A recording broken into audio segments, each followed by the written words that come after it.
Picture this. You're the most feared predator in the galaxy. Your species has conquered 1,000 worlds. Your warships turn planets to glass. Every alien race trembles at the mention of your name. Then, you meet humans. At first, they seem like easy prey. Soft skin, no natural weapons, barely managing to crawl beyond their home system. You attack them once, expecting quick surrender. Instead, they rebuild stronger. You hit them again, they adapt, and strike back harder. Every assault you launch only makes them more determined, more creative, more dangerous. Soon you realize the terrifying truth. Humans don't just survive attacks. They transform them into opportunities. They turn every wound into wisdom, every loss into a lesson, every defeat into the foundation for victory. They don't know when to quit because quitting isn't in their nature. By the time you understand what you've unleashed, it's too late. You haven't been fighting humans, you've been training them. And now they're coming for you, armed with everything you taught them about war, carrying weapons forged from your own tactics, led by minds that have learned to think 10 steps ahead of species that have been playing this game for millennia. This is the story of the greatest military mistake in galactic history. The story of why every surviving species now whispers the same warning across the stars. Never strike the humans. They'll refuse every last chance to stay down. Admiral Krez stood before the massive viewing screen of his flagship, watching the blue-green marble that the primitives called Earth spin slowly in the void. His 4 arms were crossed behind his carapace, mandibles clicking in what passed for satisfaction among the hegemony's ruling caste.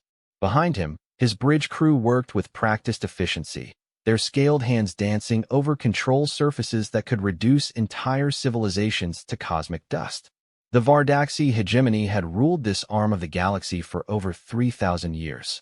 Krez himself had overseen the subjugation of 47 worlds, each one falling within days of first contact. The pattern was always the same. Demonstrate superior firepower, demand surrender, accept tribute, move on. Sometimes a species tried to resist. Those attempts usually lasted less than a week. Status report, Krez commanded, his voice carrying the authority of countless victories. Commander Vexal, his second-in-command, approached with the confident stride of a predator reporting on cornered prey. The human fleet has assembled, Admiral. 1,200 vessels of various classes. Primitive fusion drives, basic energy weapons, crude missile systems. Our tactical computers estimate their entire force could be eliminated in approximately 47 minutes.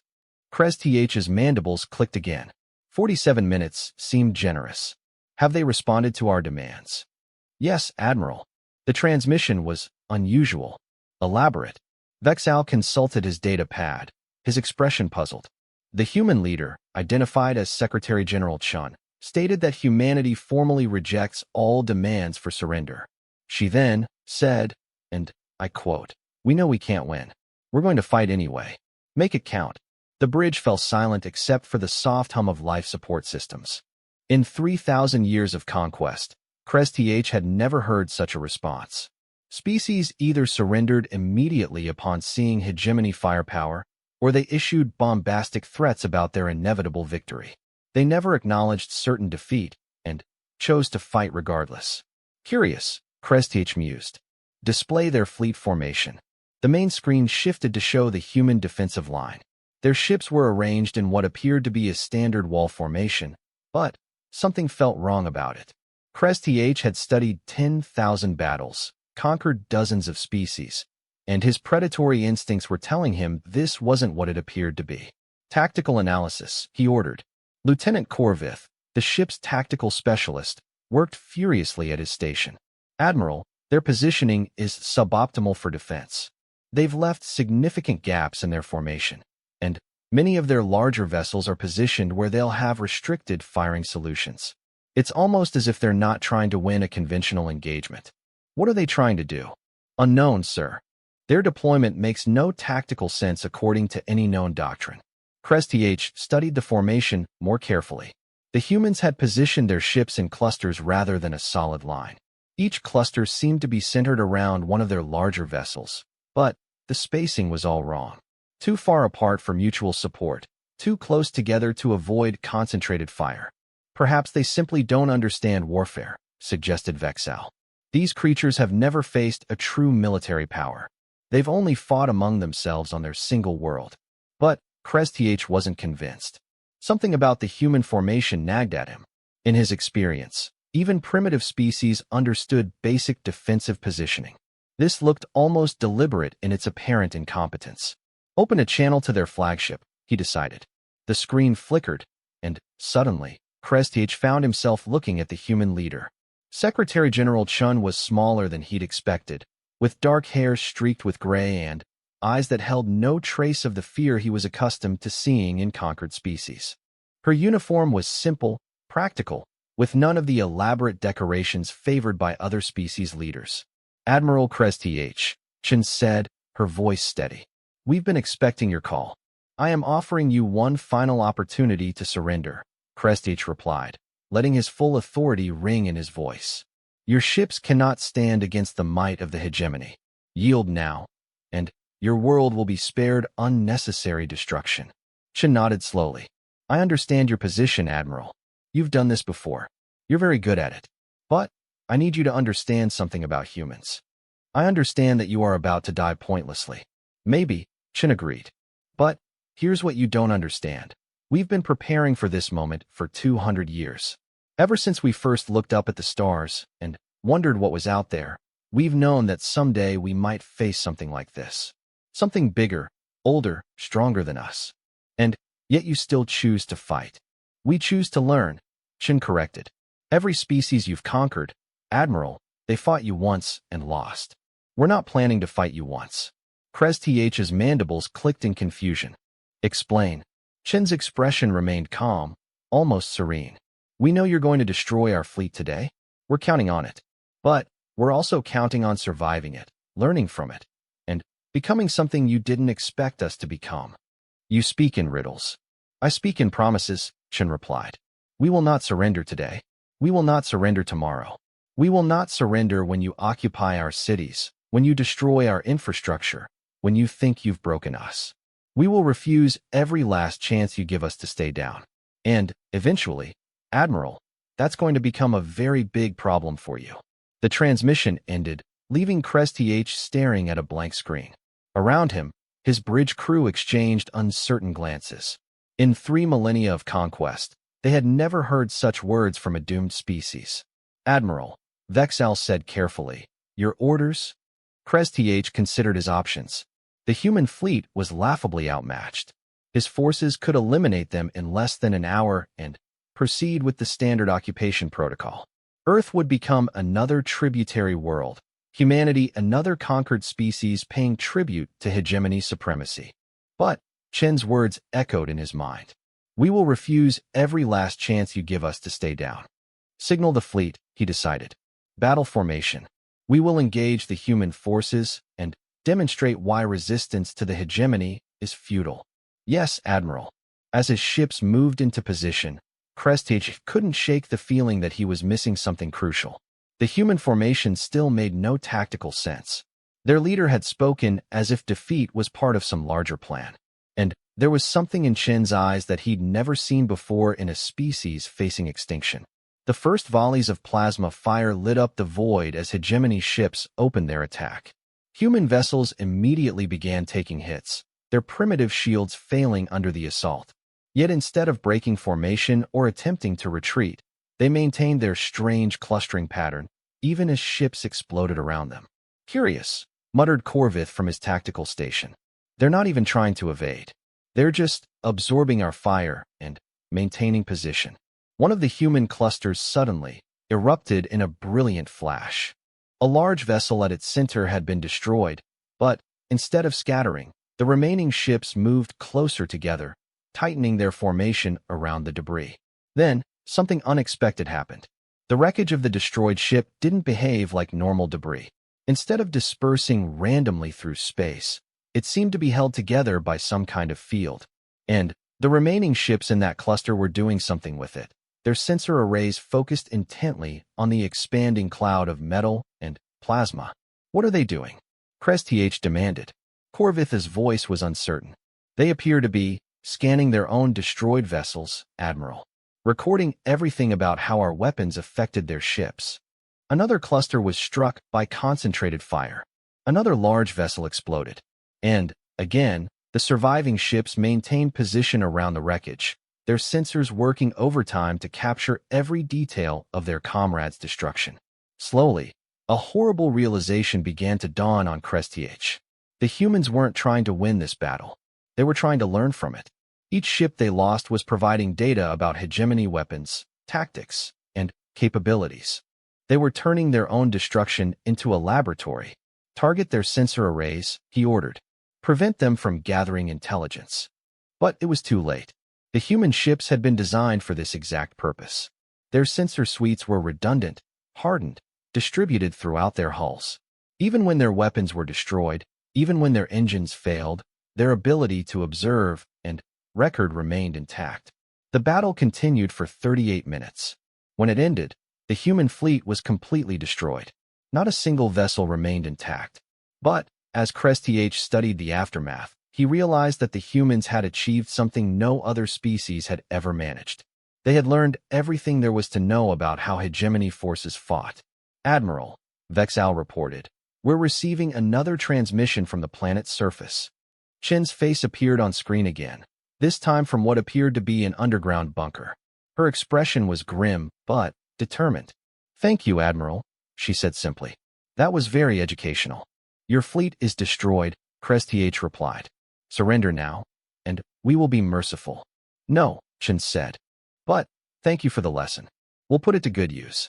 The transmission ended, and Crest-TH found himself staring at a planet that should have been ready to surrender, but somehow felt more dangerous than before. He had won the battle decisively. So why did it feel like he had just made the greatest mistake of his career? Around him, his bridge crew prepared for the invasion of Earth, unaware that they had just participated in the opening move of a conflict that would reshape the entire galaxy. In losing their fleet, the humans had gained something far more valuable: knowledge of their enemy. And they were already planning how to use it. The occupation of Earth proceeded exactly as Crest-TH had planned. Hegemony forces established control over major population centers within 72 hours. Human military resistance collapsed as expected when faced with superior firepower. Cities surrendered rather than face orbital bombardment. Infrastructure remained largely intact. By all standard metrics, the conquest was a complete success. Yet something felt fundamentally wrong.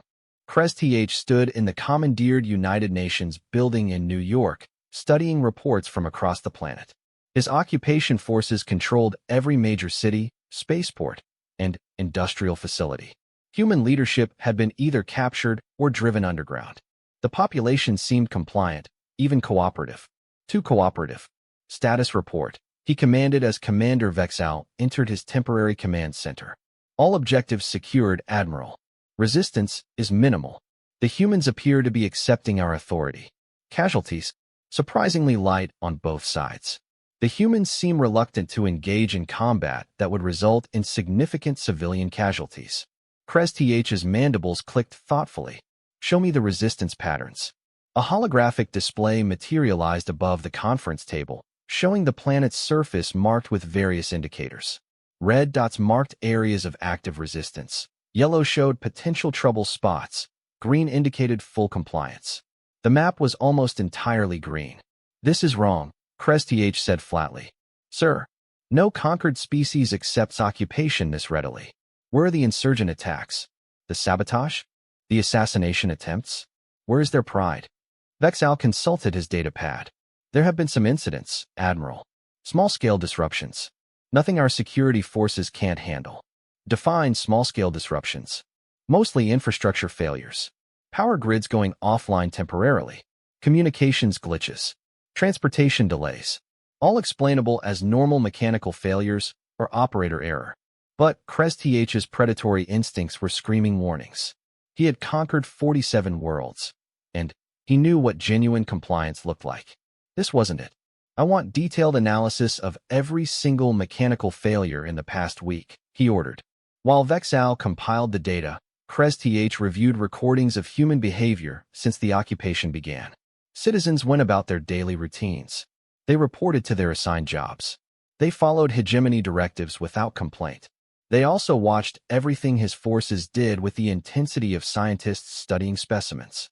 Everywhere hegemony soldiers went, human civilians were present. Maintenance workers, delivery personnel, street cleaners, vendors, always finding reasons to be nearby when military operations occurred. Always observing with casual attention that felt anything but casual. The analysis is complete, Admiral, Vexal reported. The holographic display changed to show a timeline of system failures across the planet.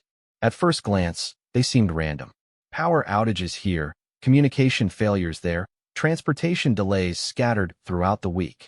But when Krestih studied the pattern more carefully, he began to see the design hidden within the chaos. These aren't random failures, he realized. They're tests. Sir, look at the timing. Every failure occurs shortly after our forces demonstrate some new capability.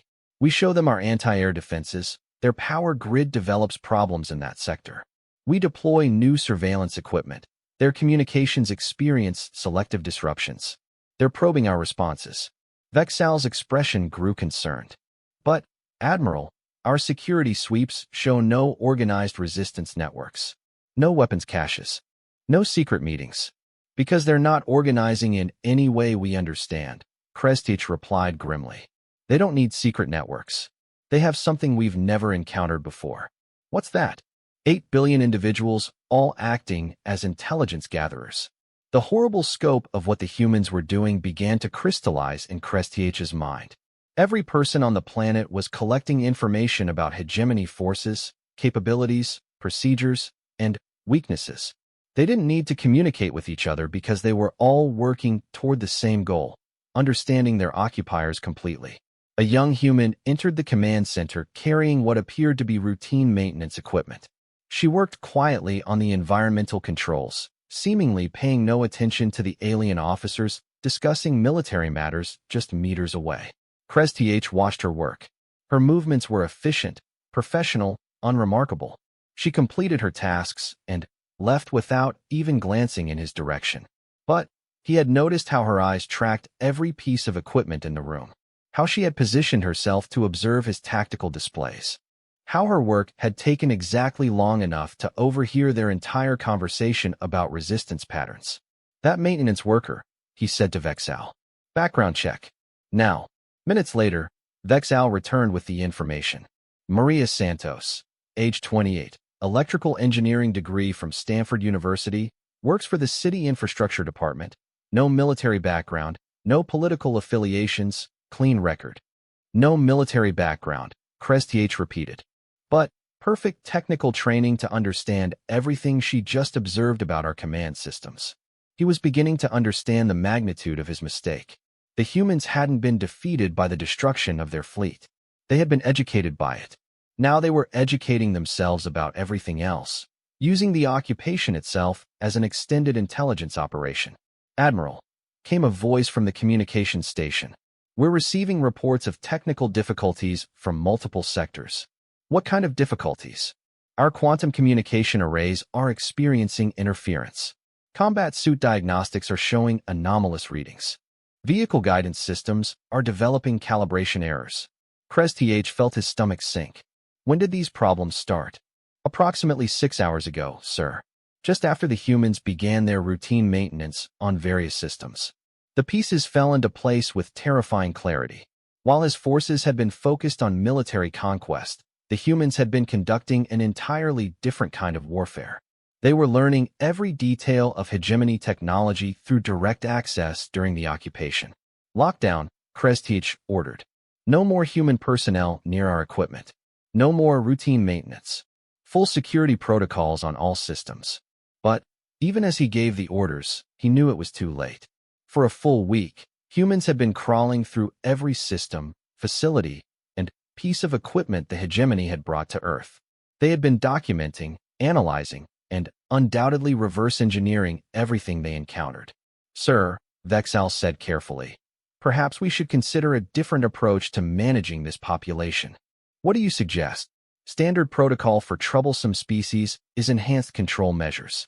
Curfews, restricted movement, supervised work details, reduced contact with our technology. Crest considered this. Enhanced control measures had proven effective on other worlds where populations had shown signs of dangerous intelligence gathering. But something told him that applying such measures to humans would not produce the expected results. Negative, he decided. Enhanced restrictions will only teach them how we respond to security concerns. They'll learn our control protocols the same way they've learned everything else. Then, what do you recommend, Admiral? Before Crest could answer, alarms began sounding throughout the building. Emergency lights bathed the command center in red as automated systems announced multiple system failures across the facility. But these weren't random failures. As Crest watched his displays, he realized that specific systems were failing in a precise sequence. First, external communications went down. Then, internal networks began experiencing selective disruptions. Finally, security monitoring systems started showing blind spots in critical areas. This is coordinated, he said with growing alarm. They're not just learning about our technology. They're actively interfering with it. The main display flickered and was replaced by an image that made Crest's blood run cold. It showed Secretary General Chen broadcasting from what appeared to be the same underground facility where she had spoken after the fleet battle. Admiral Crest, Chen said, her voice calm and professional.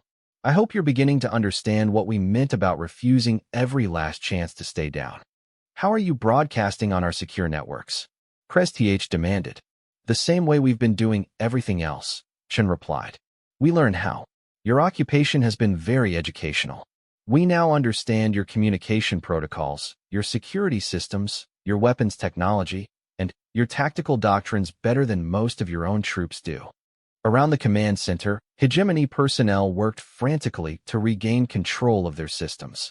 But the interference was too sophisticated, too precisely targeted. The humans weren't just disrupting random functions. They were demonstrating complete understanding of every system they touched. What do you want? Crest asked. The same thing we wanted a week ago, Chen replied. For you to leave our world. The difference is that now we're in a position to make you uncomfortable if you don't. You cannot threaten the hegemony. We have controlled this sector for 3,000 years. And we've been studying you for exactly 8 days, Chen said. Do you know what 8 billion humans can accomplish in 8 days when they're all working toward the same goal? We've reverse-engineered your fusion drives, decoded your computer systems, analyzed your weapons, and figured out how your ships work. We've also identified 17 critical vulnerabilities in your technology that your own engineers apparently don't know about. As if to emphasize her point, the lights in the command center flickered ominously. You're bluffing, Crest said, but his voice carried less certainty than he intended. Am I? Chen asked. Let me show you something interesting we discovered about your combat suits.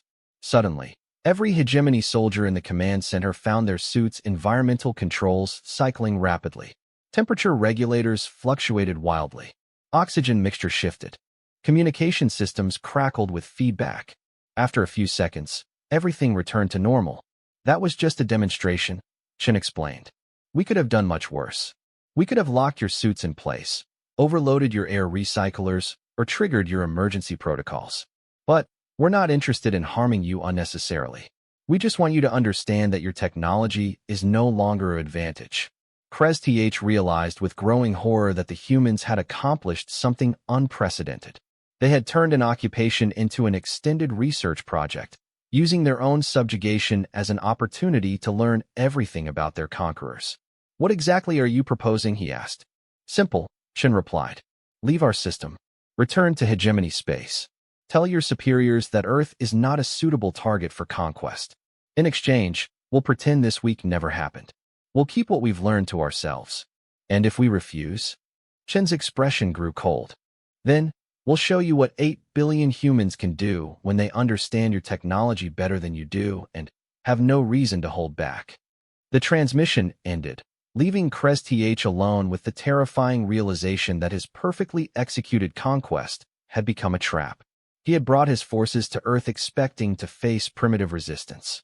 Instead, he had delivered the most advanced technology in the galaxy directly into the hands of the most dangerous species he had ever encountered. A species that refused to stay down no matter how many times it was defeated. A species that turned every defeat into education.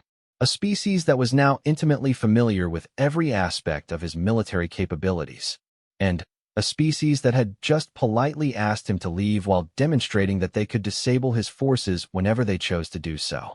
For the first time in his long military career, Admiral Krestich found himself considering retreat not because he was outgunned, but because he had made the mistake of teaching his enemies everything they needed to know to destroy him. Admiral Krestich did not retreat. 3 days after Chin's demonstration, reinforcements arrived from Hegemony High Command. Admiral Vorthake brought with him the 3rd Battle Fleet, 200 ships of the line, and explicit orders to crush human resistance permanently. The High Command had not been pleased with reports of technical difficulties during what should have been a routine occupation. Krestich met his superior aboard the massive dreadnought Inevitable Conquest, a vessel that had personally overseen the subjugation of 23 worlds. Admiral Vorthake was old even by hegemony standards, his carapace bearing the scars of countless battles, and his mandibles clicking with the authority of absolute victory. "Explain to me," Vorthake said without preamble, "how a primitive species with no spacefaring military managed to compromise our most advanced systems." "Sir, the humans are unlike any species we've previously encountered. Their approach to resistance is fundamentally different from anything in our tactical databases." "Elaborate." Krestich activated a holographic display showing Earth's surface. "They don't fight us directly. Instead, they study us. Every interaction with our forces becomes a learning opportunity. Every system they're allowed access to becomes a chance to understand our technology. And you allowed them this access. Why?" "Standard occupation protocol requires local personnel for infrastructure maintenance and civilian management. We followed established procedures." Vorthake's mandibles clicked in irritation. Established procedures work because conquered species typically lack the intelligence or motivation to exploit them. "You're telling me these humans are different?" "Yes, sir. They're conducting warfare through intelligence gathering and technological adaptation. They've essentially turned our occupation into an extended reverse engineering project." "Show me." Over the next hour, Krestich presented evidence of human capabilities. Intercepted communications demonstrating detailed knowledge of hegemony systems, documented instances of technological interference, and analysis of how humans had systematically infiltrated every aspect of the occupation. Vorthake studied the data with growing concern. "These creatures understand our fusion drives completely. They've also decoded our computer systems, analyzed our weapons, and identified vulnerabilities in our ships." "Impossible. Our technology represents 3 millennia of advancement." "Sir, I've seen their work directly. They've reverse-engineered systems that took us centuries to develop, and they did it in days. Their technological adaptation rate is unlike anything in our experience." Vorthake was quiet for a long moment. When he spoke, his voice carried the weight of absolute authority. "Then, we will eliminate their ability to adapt. Total bombardment. Reduce their population to manageable levels. Destroy their industrial capacity. Make this world uninhabitable to technological civilization." "Sir, that would violate the hegemony's standard conquest protocols. The value of tributary worlds lies in their productive capacity. Some worlds are too dangerous to be allowed to maintain productive capacity," Vorthake replied coldly. "I am authorizing Protocol 7. Krestich felt his stomach clench. Protocol 7 was planetary sterilization, reserved for species that posed existential threats to the hegemony. It had been used only twice in 3,000 years. "Sir, with respect, the humans have made no aggressive moves against our forces. Their resistance has been purely defensive. Their resistance has compromised our most advanced technology. That makes them a threat to every hegemony operation in this sector. We will not allow them to develop countermeasures to our capabilities." Orders were transmitted to the fleet. "Commence orbital bombardment in 12 hours. Target all population centers and industrial facilities. Leave nothing that could support advanced civilization." But, as the hours counted down, something unprecedented happened. The humans surrendered. The transmission came from Secretary General Chun, broadcasting from what appeared to be the same underground facility. Her image appeared on screens throughout both fleets simultaneously. "Admiral Vorthake," she said, addressing the senior commander directly. We understand that you've decided to implement what you call Protocol 7. We formally request terms for unconditional surrender. Vorthake's mandibles clicked in satisfaction. Finally, these creatures show wisdom. You will surrender all technological assets, submit to enhanced control measures, and accept permanent hegemony oversight. Understood, Chen replied. We accept your terms. However, we have one small request. You are not in a position to make requests. Actually, we are. Chen's expression remained calm.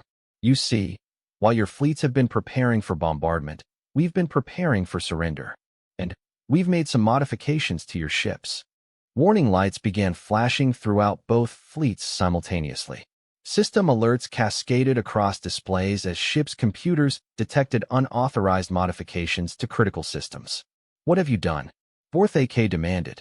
Remember how we learned about your technology during the occupation? Chen asked. Well, we've had 3 more days to study your new ships. Your reinforcement fleet has been very educational. We now understand your Dreadnought-class vessels, your advanced targeting systems, and your planetary bombardment protocols. Tactical officers throughout the fleet frantically checked their systems. What they found defied explanation. Microscopic modifications to critical components, software alterations so subtle they had passed all standard security sweeps, and hardware changes that should have been impossible to implement without detection. How? Krezth whispered, staring at his own ship's compromised systems. The same way we've been doing everything else, Chen replied, her voice carrying throughout both fleets. We learned. Did you really think we wouldn't figure out how to manufacture the microscale components we've been studying? Did you assume we couldn't build devices small enough to be installed by maintenance personnel? Did you believe we were incapable of coordinating 8 billion people in a single engineering project? Admiral Vorthake's voice was deadly quiet. What exactly have you done to our ships? We've given ourselves options, Chen explained. Right now, every vessel in your fleet has been modified to give us complete control over your critical systems. We can shut down your weapons, disable your engines, override your life support, or simply turn off your gravity generators. We could have done all of this at any time over the past 3 days. Then why didn't you? Because we don't want to fight you. We want you to understand that fighting us is a mistake. Every time you attack us, we learn from it. Every time you demonstrate new capabilities, we reverse engineer them. Every time you think you've defeated us, we become more dangerous than we were before. Vorthake's mandibles clicked rapidly in what Krezth recognized as barely controlled rage. You dare threaten the hegemony? We're not threatening anyone, Chen replied patiently. We're educating you. This is what happens when you attack a species that doesn't know how to quit. We turn your attacks into lessons. We transform your demonstrations of power into intelligence-gathering opportunities. We use your own technology against you in ways you never imagined possible. We can still destroy your world. Our weapons remain functional. Yes, you can. And if you do, you'll be proving our point perfectly. You'll be demonstrating that the only way to defeat humans is to kill all of them. Because as long as any of us survive, we'll keep learning, keep adapting, keep becoming more dangerous. Chen paused, letting the implications sink in. But here's what you should really be worried about. We're not just learning about your technology. We're learning about you, your tactics, your strategies, your political structures, your economic systems. We know how the hegemony operates now. We understand your strengths and, more importantly, your weaknesses. Elaborate. Your empire is built on technological supremacy. You conquer species by demonstrating capabilities they can't match. But what happens when you encounter a species that can match them? What happens when your subjects realize that hegemony technology isn't mysterious alien magic, but just advanced engineering that can be understood and replicated? The question hung in the void like a death sentence. For 3,000 years, the hegemony had maintained control through the simple principle that their technology was so advanced it might as well be supernatural. Conquered species accepted subjugation because resistance seemed hopeless against such overwhelming superiority. But humans had just proven that hegemony technology could be understood, replicated, and subverted by a species with the right combination of intelligence and determination. You're suggesting that our other subjects might learn to resist if they knew what you know, Vorthake said slowly. I'm not suggesting anything, Chen replied. I'm stating facts. Your empire depends on your subjects believing they can't fight back. We've just proven they can. The only question now is whether you're going to make us demonstrate that proof to the rest of the galaxy. Krez watched his superior's expression change from rage to calculation to something approaching fear. In threatening Earth with destruction, the hegemony had forced humans to reveal capabilities that fundamentally undermined the basis of their empire. If word spread that hegemony forces could be defeated by intelligence and determination rather than superior firepower, every conquered world would reconsider its submission. What are your terms? Vorth AK asked finally. Simple. Leave our system. Return to your space. Tell your high command that Earth is a closed system, unsuitable for conquest or occupation. In exchange, we'll keep what we've learned about your technology to ourselves. We'll also remove the modifications from your ships and pretend this conversation never happened. And if we refuse? Chen's expression grew cold. Then, we'll start sharing our knowledge. Every species you've ever conquered will receive detailed technical specifications for hegemony technology. They'll learn how to build your weapons, understand your tactics, and exploit your weaknesses. Your empire will face rebellions on every world, and those rebels will be armed with your own technology turned against you. The ultimatum was delivered with the quiet certainty of someone who held all the advantages. Chen wasn't threatening violence or destruction. She was threatening something far worse, the end of hegemony technological superiority. Admiral Vorth AK stared at the small human face on his screen, realizing that he was looking at the most dangerous individual he had ever encountered. Not because she commanded great armies or possessed powerful weapons, but because she represented a species that could transform any defeat into education and any education into power. You're asking us to abandon conquest of an entire system, he said. I'm asking you to avoid making the worst mistake in galactic history, Chen replied. The mistake of teaching humans how to destroy your empire by refusing to leave us alone. In the end, Admiral Vorth AK made the only logical choice available to him. He ordered both fleets to withdraw from the Sol system, transmitted a report to High Command recommending permanent quarantine of the human homeworld, and spent the rest of his career wondering what would have happened if he had ignored that advice. Behind them, on a small blue planet orbiting an unremarkable star, 8 billion humans returned to their daily lives, carrying with them the complete technical specifications of the galaxy's most advanced civilization.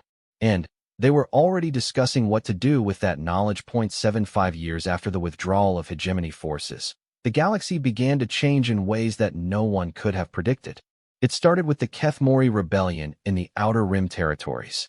The Keth-Mori had been a hegemony tributary for over 400 years, providing exotic minerals in exchange for protection from the various pirates and raiders that plagued their region. They were considered one of the most compliant subject species, never showing signs of resistance or technological ambition. Then, overnight, they destroyed an entire hegemony patrol fleet using weapons that shouldn't have existed. Admiral Sek Tar, commanding the Second Response Fleet, arrived at the Keth-Mori homeworld expecting to face primitive rebels armed with improvised weapons. Instead, he found orbital defense platforms equipped with fusion cannons, shield generators that matched hegemony specifications, and fighter craft that moved with impossible precision through space. Report, he commanded as his fleet took position outside the system's defense perimeter.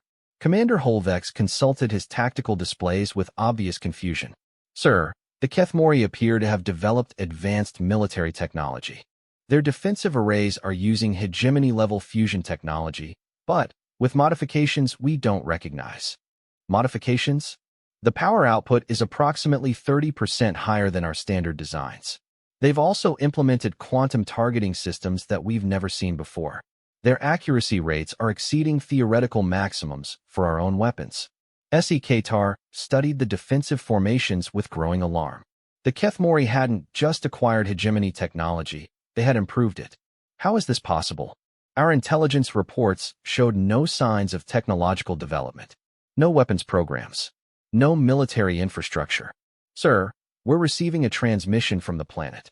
The main screen activated, showing a Keth-Mori leader in what appeared to be a military command center. Sek Tar recognized the individual as Velketh, formerly the planetary governor who had dutifully submitted tribute reports for decades. Admiral Tar, Velketh said, his translated voice carrying new confidence. Welcome to the Kethmori defense sphere. You will surrender immediately and submit to enhanced control measures, Tar replied, falling back on standard protocol. Your illegal military development violates all tributary agreements. Our agreements were made under coercion, Velketh responded. They are no longer valid. You cannot resist the hegemony. We have ruled this sector for millennia. You ruled this sector because you convinced us we had no choice, Velketh corrected. But, recently, we learned something interesting. We learned that hegemony technology isn't supernatural. It's just engineering. And engineering can be understood, replicated, and improved upon. Tar felt a cold certainty settle in his stomachs. Where did you learn this? From our friends on Earth, Velketh replied simply. The revelation hit Tar like a physical blow. The humans, despite promises to keep their knowledge secret, despite assurances that their conflict with the hegemony would remain contained, they had shared their technological discoveries with other species. The humans agreed to maintain secrecy about their discoveries, Tar said. About their discoveries, yes, Velketh agreed. But they never agreed not to help other species make their own discoveries. They've been very generous with their educational programs. Educational programs, cultural exchange initiatives, scientific conferences, academic partnerships, completely legal under galactic law. They've been teaching anyone who wants to learn about the principles of advanced engineering. They just happen to use hegemony technology as examples in their lessons. The scope of what the humans had done began to crystallize in Tar's mind. They hadn't broken their agreement by sharing specific technological secrets. Instead, they had shared the knowledge of how to discover those secrets independently. They had taught other species to learn the same way humans learned. How many species have participated in these educational programs? He asked. 47 so far, Velketh replied. The Draconi Confederacy, the Aleph Collective, the Zeridian Union, the Vorthan Republic, all former hegemony tributaries. All recently graduated from human engineering schools. Tar realized he was looking at something unprecedented. A coordinated rebellion spanning multiple star systems, armed with technology equal or superior to hegemony forces, led by species that had been compliant subjects for centuries. What do you want? He asked. Independence, Velketh said simply. We want to govern ourselves, trade freely, and develop our technology without hegemony interference. We're not seeking to conquer anyone or expand our territory. We just want to be left alone. The hegemony does not negotiate with rebels. Then, you'll have a problem, Velketh replied. Because we're not just rebels. We're the new alliance. And we outnumber you. As if to emphasize the point, Tar's sensors detected new contacts entering the system. Ships began emerging from hyperspace around him, surrounding his fleet with vessels from dozens of different species. Each ship bore the markings of former hegemony tributaries, and each was armed with weapons that matched or exceeded hegemony specifications. Impossible, Tar whispered. Our intelligence showed no signs of military cooperation between tributary species. Your intelligence was looking for the wrong signs, Velketh explained. You were watching for secret weapons programs and hidden military alliances. You weren't watching for study groups and engineering clubs. You didn't monitor scientific conferences or educational exchanges. You completely missed the largest collaborative research project in galactic history. Tar found himself surrounded by nearly 300 ships representing 47 different species, all working together with a coordination that should have taken decades to develop. But humans had taught them more than just technology. They had taught them how to cooperate in ways that maximized their combined intelligence. Admiral Tar, came a new voice over the communications channel. This is Captain Sarah Chun of the Earth vessel Newton's Legacy. A human ship materialized on his tactical displays, approaching slowly with weapons powered down. Tar recognized the name. Sarah Chun was the daughter of the Secretary General who had orchestrated humanity's resistance to the original invasion. You're in violation of the withdrawal agreement, Tar accused. Humans are restricted to their home system. Actually, we're not, Captain Chun replied. The agreement restricted hegemony forces from entering our system and prohibited us from sharing specific technological secrets. It said nothing about cultural exchange, educational programs, or trading relationships with other species. You've armed rebels against the hegemony. We've shared knowledge with friends, Chin corrected. What they do with that knowledge is their own choice. We can't be held responsible for independent decisions made by sovereign species. Tar studied the tactical situation with growing despair. His 200 ships were outnumbered and outgunned by forces that understood hegemony technology better than most hegemony officers. Worse, they were coordinating their movements with a precision that suggested years of joint training and preparation. "What are your terms?" he asked finally. "Simple," Velketh replied. "Withdraw all hegemony forces from Alliance territory. Recognize our independence. Establish normal diplomatic and trade relationships. In exchange, we'll restrict our technology sharing to purely defensive applications and maintain current territorial boundaries." "And if the hegemony refuses?" Captain Chin's voice carried the quiet confidence that had become characteristic of human diplomatic communications. "Then, we'll have to consider more active measures to protect our independence." "Such as?" "Well," Chin said thoughtfully, "we've been developing some interesting modifications to fusion drive technology. Improvements that allow for much faster travel times and more efficient energy usage. We'd hate to have to demonstrate those improvements by visiting hegemony space uninvited." The threat was delivered with such casual politeness that it took Esikatar a moment to realize he had just been told that the Alliance possessed faster-than-light technology, superior to anything in the hegemony arsenal. Technology that could allow them to strike anywhere in hegemony space before defenses could respond. "You're threatening the hegemony homeworlds." "Not threatening," Chin replied. "Just pointing out that isolation works both ways. If you want to be left alone, you need to leave others alone. If you insist on imposing your will on independent species, they might decide to return the favor." Esikatar realized that he was witnessing the end of the hegemony as a galactic power. 3,000 years of dominance based on technological superiority had been undone by a single species that refused to accept defeat and had taught others to refuse it as well. "I need to consult with High Command," he said. "Of course," Velketh replied graciously. "Take all the time you need. We'll be here when you're ready to talk." As Esikatar prepared his reports for transmission to Hegemony High Command, he couldn't help but think about the chain of events that had led to this moment. A simple conquest mission against a primitive species had somehow evolved into the collapse of galactic order. All because the hegemony had made the mistake of attacking a species that learned from every defeat and refused every chance to stay down. His final report to High Command was brief: recommend immediate diplomatic recognition of the new alliance and withdrawal to pre-expansion borders. The alternative is total war against an enemy that possesses superior technology and understands our capabilities completely. He received his reply within hours. Recommendation accepted. All forces are to withdraw to core territories immediately. Begin negotiations for formal peace treaty.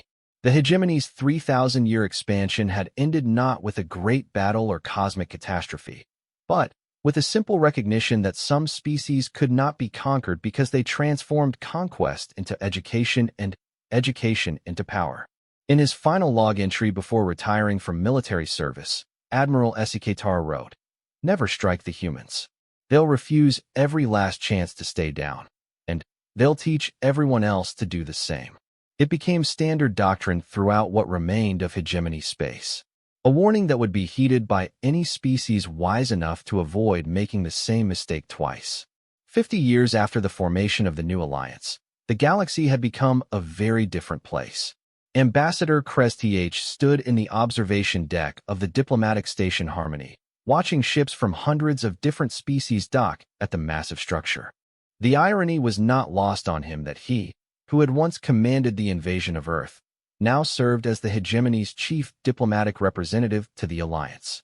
The station itself was a marvel of cooperative engineering. Human innovation had provided the basic design principles, but every member species had contributed their own expertise. Kethmori mineral processing techniques created the ultra-strong hull materials. Draconi energy management systems powered the facility. Zeridian biotechnology maintained the life support systems that accommodated the environmental needs of over 200 different species.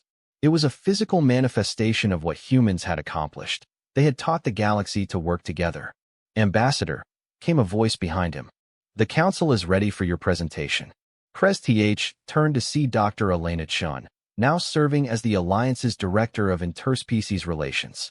She was the granddaughter of the Secretary-General who had faced down his fleet decades ago, and she carried the same calm confidence that had become characteristic of human diplomats. Dr. Chun, Krez acknowledged. I must admit, I never expected to be seeking Alliance membership when I first arrived in your system. Times change, Elena replied diplomatically. Perspectives evolve. What matters is what we choose to do now. They walked together through corridors designed to accommodate the full range of galactic biology. The walls displayed real-time feeds from member worlds, showing the everyday life of species that had once been enemies learning to build something new together. The council chamber was vast, with seating arrangements that allowed hundreds of different physiologies to participate comfortably in discussions. Representatives from every Alliance member species were present for this historic occasion, the first formal request for membership from a former hegemony core world. High Counselor Velketh called the session to order. The aged Kethmori leader had become one of the most respected figures in galactic politics, known for his ability to mediate disputes between species with completely different ways of thinking. We gather today to consider the petition of the hegemony core worlds for full membership in the Alliance, Velketh announced. Ambassador Krez will present their case. Krez moved to the central speaking platform, acutely aware that he was addressing species his empire had once ruled. Many of the representatives in this chamber had been born under hegemony occupation. Some had fought in the wars of independence that followed the Alliance's formation. Honorable counselors, he began, I stand before you not as a conqueror, but as a petitioner. My worlds seek to join the Alliance because we have learned what you learned decades ago, that cooperation produces better outcomes than domination. A rumble of discussion rippled through the chamber. The hegemony asking to join the Alliance was unprecedented, but not entirely unexpected. Economic and technological pressures had been mounting in hegemony space as isolated worlds fell behind the rapid advancement occurring within Alliance territory. The hegemony enslaved our species for millennia, called out Representative Zorthak of the Vorthan Republic. Why should we trust that you've genuinely changed? It was a fair question, and Krez had expected it. Because we've seen the results of the alternative, he replied. In the 50 years since the Alliance's formation, member species have achieved technological and social advancement that surpasses anything the hegemony accomplished in 3 millennia. Our isolation has taught us the value of what we rejected. Elaborate, requested Counselor Mtev of the Aleph Collective. Krez activated a holographic display showing comparative development charts. Alliance worlds have seen average technological advancement rates 3 times faster than peak hegemony development. Social stability indices are up 400%. Economic productivity has increased by orders of magnitude. Quality of life measures exceed anything in our historical records. And you attribute this to cooperation? Asked Dr. Chun. I attribute this to what humans taught the galaxy, Krez replied. That diverse perspectives solving problems together achieve better results than any single viewpoint, no matter how advanced. The hegemony believed in the supremacy of our way of thinking. You've proven that assumption wrong. Representative Silarin of the Draconi Confederacy leaned forward in her seat. What assurance do we have that the hegemony won't simply try to dominate the Alliance from within? Because domination is no longer possible, Krez answered. The old model of rule through technological supremacy has been permanently broken. Alliance member species possess technological capabilities that exceed anything in hegemony space. Any attempt at internal conquest would fail immediately. Then, why join us at all? Asked Counselor Velketh. Krez paused, considering how to explain concepts that went against everything his species had believed for millennia. Because we've learned that being the strongest individual in a room matters less than being part of the most capable group. The hegemony achieved dominance through isolation and supremacy. The Alliance achieves progress through collaboration and mutual advancement. Dr. Chin stood to address the chamber. If I may, I'd like to share some perspective on this request. The humans have worked closely with reformed hegemony worlds for the past decade through our cultural exchange programs. We've seen genuine commitment to cooperative principles among the younger generation of hegemony leadership. And what about the older generation? Asked Representative Colveth of the Taurian Union. Those who participated in the conquests. Elena's gaze found Krest in the crowd. Some of them have learned as well. Change is possible, even for those who once embraced very different values. The debate continued for hours, with representatives raising concerns about security, cultural integration, and the philosophical implications of accepting former oppressors as equals. But, gradually, a consensus began to emerge. Finally, High Counselor Velketh called for order. We will now hear from the species that initiated this transformation. Dr. Chun, representing humanity, what is Earth's position on this petition? Elena rose gracefully, her voice carrying clearly through the vast chamber. 50 years ago, when the hegemony first attacked our world, we made a choice. We chose to learn rather than simply resist. We chose to understand our enemies rather than just fight them. We chose to transform our defeats into education and our education into strength. She paused, looking around the chamber at representatives from dozens of species that had once been enemies and were now allies. That choice didn't end with our own survival. We chose to share what we learned, to teach others that they could resist oppression through intelligence and determination. We chose to help build something better than what existed before. Elena's gaze settled on Krest. Today, we're being asked to make another choice. We can choose to exclude those who once oppressed us, or we can choose to include them in the future we're building together. We can choose to punish past mistakes, or we can choose to reward genuine change. What does humanity choose? Asked Velketh. We choose to welcome anyone willing to learn, Elena replied. The hegemony made the mistake of striking humans who refused to stay down. But we're not interested in revenge. We're interested in building a galaxy where no one needs to stay down ever again. The vote, when it came, was overwhelming. The hegemony core worlds were accepted into the alliance by a margin of 87%, with most opposition coming from species requesting additional safeguards rather than outright rejection. As the council session ended and representatives began filing out of the chamber, Krest found himself approached by Elena Chun. Congratulations, Ambassador, she said. Welcome to the Alliance. Thank you, Dr. Chun. I have a question, if you don't mind. Of course. Did your people know this would happen? When you first resisted our invasion, did you understand that it would lead to galactic transformation? Elena smiled, an expression that had become familiar to diplomats throughout Alliance space. We knew that refusing to stay down would change something. We just didn't know it would change everything. And if you had known, we would have made the same choices, Elena replied without hesitation. Humans don't fight just for ourselves. We fight for the principle that everyone deserves the chance to determine their own future. The Alliance exists because that principle turns out to be universal. As Krest left the station to return to his homeworld with news of their acceptance, he reflected on the extraordinary chain of events that had brought him to this moment. A routine conquest had become a galactic revolution, all because one species had refused to accept that defeat was permanent. In attacking humanity, the hegemony had intended to demonstrate the futility of resistance to overwhelming power.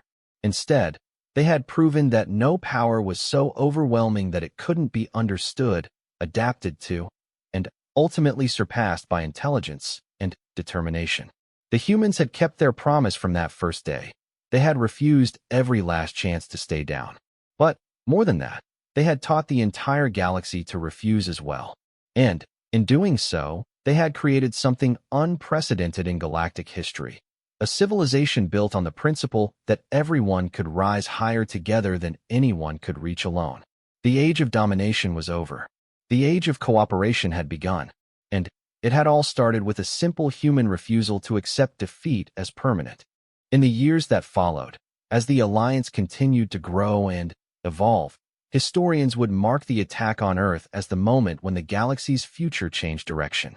Not because humanity won a great victory, but because they transformed their defeat into something greater than victory. They transformed it into wisdom. And They shared that wisdom with anyone willing to learn that no one has to stay down unless they choose to. The warning that had once echoed through hegemony space. Never strike the humans. They'll refuse every last chance to stay down. Became something different in Alliance territory. It became an inspiration. Learn from the humans. Refuse every chance to stay down. Rise together.